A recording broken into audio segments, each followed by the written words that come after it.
Princess Diana had a great run as a royal, and it turns out she kept a lot of things secret. These are some secret details about Princess Diana's life. She recorded her thoughts on tape.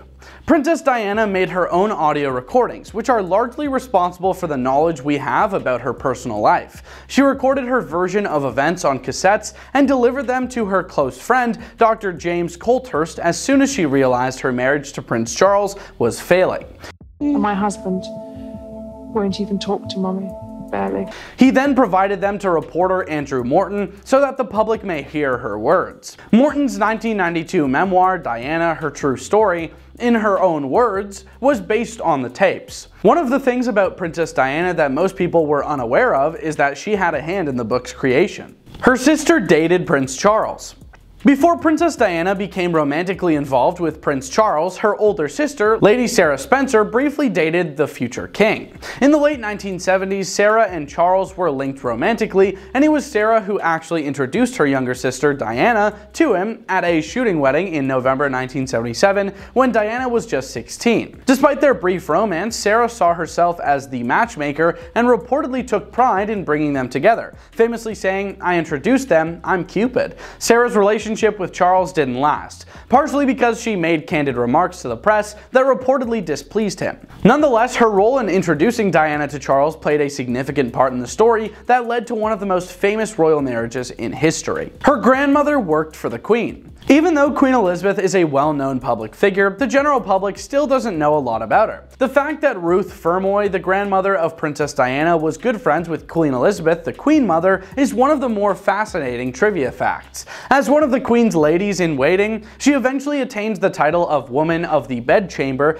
designating her as the Queen's right-hand woman and helping with formal social events. She and her husband were related. Princess Diana and Prince Charles were actually distant relatives, a common occurrence in European aristocracy and royal lineages. They were 16th cousins once removed, connected through their shared ancestor, King Henry VII. This connection is not unusual, especially within the British royal family, where noble families often intermarry. Their shared ancestry is rooted in centuries-old aristocratic traditions that have shaped the lineage of British royalty. While this fact may sound surprising to some, it was not considered unusual by royal standards. She had a poor bed life. Princess Diana talked extensively about her married life on cassette recordings, including referring to her wedding day as the worst day of her life. She spoke extensively about her lack of a nighttime routine, mentioning that she and her spouse had gone to bed, but it was very odd. Their bed life had become worse for 7 years by the time she recorded the audio.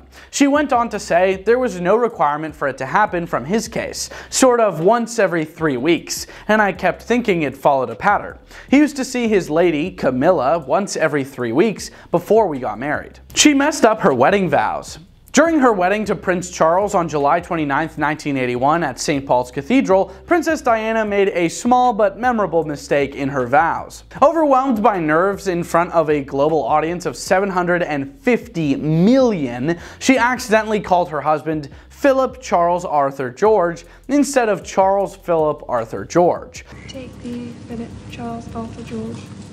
Swapping his first and middle names. While the mix-up was harmless and simply due to her wedding day jitters, it added a touch of endearing humanity to the otherwise grand and formal ceremony. Though some have retrospectively viewed it as a foreshadowing of their troubled marriage, at the time it was simply seen as a sweet and relatable moment. She ate in the kitchen. Princess Diana was not new to breaching royal family convention, yet it was improper to eat in the kitchen with staff instead of a dining room. Unusually for a royal, her personal chef, Darren McGrady, claimed she would simply stroll into the kitchen and eat at a countertop while he cleaned up. She would even brew them each a cup of coffee.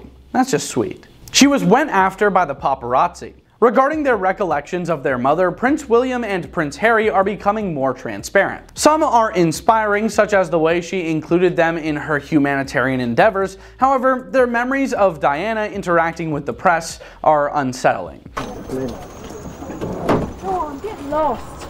As Prince William says in the ITV and HBO documentary, Diana, Our Mother, Her Life and Legacy, if you are the Princess of Wales and you're a mother, I don't believe being chased by 30 guys on motorbikes who block your path, who spit at you to get a reaction from you, and make a woman cry in public to get a photograph is appropriate. Harry and I, we had to live through that. What do you guys think of the secrets? Let us know in the comments, and we hope you have a great day. Peace.